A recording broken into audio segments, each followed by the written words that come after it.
జగన్మోహన్ రెడ్డి అరాచక పరిపాలనలో తెలుగుదేశం పార్టీ నాయకులను కార్యకర్తలను ఎంత ఘోరంగా వేధించారో చెప్పడానికి ఒక ఉదాహరణ మా మీద 2020లో పెట్టిన ఒక అక్రమ కేసు. రాయదుర్గం మున్సిపల్ ఎన్నికల సందర్భంగా అన్యాయంగా మా వాళ్ళవి ఇద్దరివి నామినేషన్లు తిరస్కరిస్తే ఎందుకు తిరస్కరించారు అని అడగడానికి మేము వెళ్ళాము. ఆ రోజు జరిగిందేమంటే, ఇక్కడే మున్సిపల్ ఆఫీసు వరకు కూడా వెళ్ళకోకుండా రోడ్డులోనే బ్యారికేడ్ల దగ్గర మమ్మల్ని ఆపేశారు.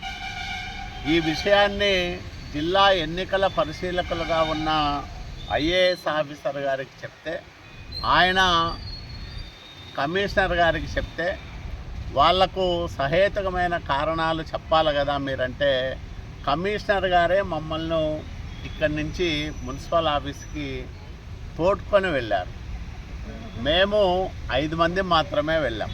ఒక 2 అడ్వకేట్లు, 2 క్యాండిడేట్లుగా ఉన్న వ్యక్తులు, నేను 5 మందిమే మున్సిపల్ ఆఫీసులోకి వెళ్తే, ఆయన కమిషనర్ గారు ఏం చెప్పారంటే, అప్పట్లో ఆయా వార్డులకు సంబంధించి రిటర్నింగ్ ఆఫీసర్లు వస్తారు, ఆ తిరస్కరణకు గల కారణాలను మీకు వివరిస్తారు, మీరు కూడా ఏదైనా చెప్పుకోవాల్సింది ఉంటే వాళ్ళకు చెప్పుకోండి అని చెప్పి మమ్మల్ని మున్సిపల్ కమిషనర్ గారి ఛాంబర్లో కూర్చోబెట్టి ఆయన బయటికి వెళ్ళిపోయినాడు. తర్వాత రిటర్నింగ్ ఆఫీసర్లు రాలేదు, కమిషనరు మా మొహం చూడలేదు. ఇంతలో అప్పట్లో ఉన్న ధనుంజయ రెడ్డి అనే ఒక వ్యక్తి వచ్చి మా మీద చేరెత్తి పట్టకపోయినాడు. అది వీడియో సాక్ష్యం ఉంది.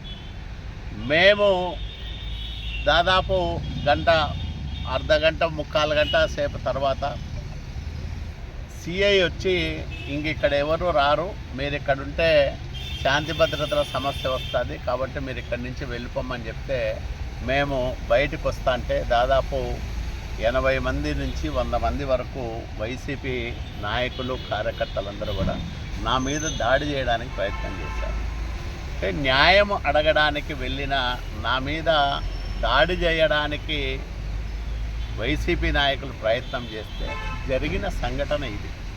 అక్కడ మేము మున్సిపల్ కమిషనర్ గారిని బెదిరించడం కానీ, ఆయన విధులకు ఆటంకం కల్పించే సమస్య ఉత్పన్నం కాలేదు. అదే రోజు రాత్రికి మా మీద ఒక 25 మంది మీద కేసు నమోదు చేశారు. మున్సిపల్ కమిషనర్ గారితో బలవంతంగా ఫిర్యాదు తీసుకొని మేము అక్కడ దౌర్జన్యంగా ప్రవేశించి ఆయన విధులకు ఆటంకం కలిగించామని కేసు పెట్టారు. మేము వెళ్ళిందే నామినేషన్ల పరిశీలన పూర్తయిన తర్వాత. అంటే ఈ ప్రాసెస్ అంతా కూడా అయిపోయి వర్కింగ్ అవర్స్ అయిపోయిన తర్వాత వెళ్ళాం. కాబట్టి కమిషనర్ గారి విధులకు ఆటంకం కల్పించే సమస్య ఉత్పన్నం కాదు. ప్రతి అడుగు వీడియో రికార్డ్ అయింది. ప్రతి అడుగు వీడియో రికార్డ్ అయింది. వాళ్ళు నా పైన చేసిన దాడి దృశ్యాలు కూడా వీడియోల్లో నిక్షిప్తమై ఉన్నాయి. కానీ అన్యాయంగా నాతో పాటు 25 మంది పైన నాన్ బెయిలబుల్ సెక్షన్లతో కేసు నమోదు చేసింది అప్పటి వైసీపీ ప్రభుత్వం.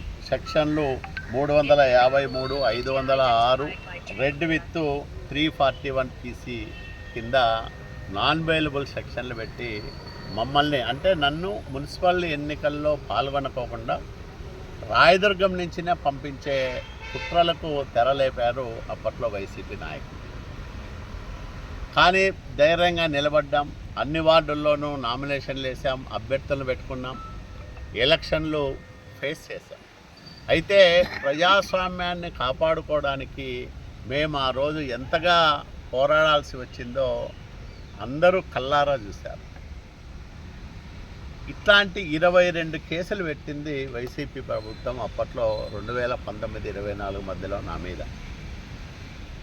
అంటే నేను ఒక నేరస్తుడిగా చిత్రీకరించడానికి, నా మీద ఆ ముద్ర వేయడానికి అడుగడుగున ప్రయత్నం చేశారు. గట్టిగా నిలబడ్డాం. మా నాయకులు కార్యకర్తలు నా వెనకాల నాకంటే ధైర్యంగా నిలబడ్డారు. పోరాడాం. 5 సంవత్సరాల అరాచక పరిపాలనను ఎదిరించాం.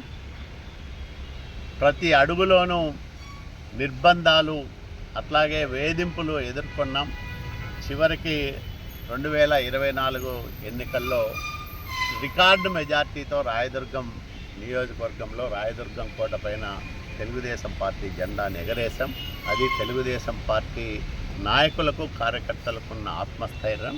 నేనే ఈరోజు ఒకటే హెచ్చరిస్తూ ఉన్నా, సూచన చేస్తూ ఉన్నా, ఎవరైనా అధికారంలో ఉన్నప్పుడు విర్రవీగితే, అధికారం శాశ్వతం అనుకొని ఇష్టం వచ్చినట్లు చేస్తే వాళ్ళు ఏమైపోతారో ఈరోజు 11 సీట్లకే పరిమితమైన జగన్మోహన్ రెడ్డి పెద్ద ఉదాహరణ.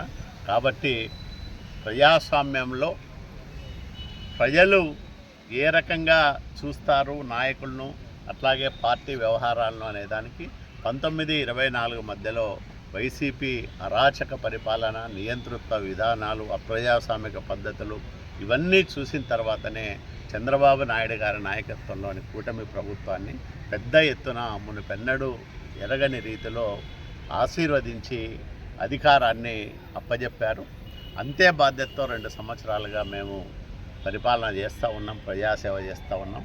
ఈరోజు రాయదుర్గం కోర్టులో మేమందరం కూడా ఆ రోజు మా పైన పెట్టిన ఒక దుర్మార్గమైన అక్రమ కేసు విచారణ సందర్భంగా హాజరయ్యాం.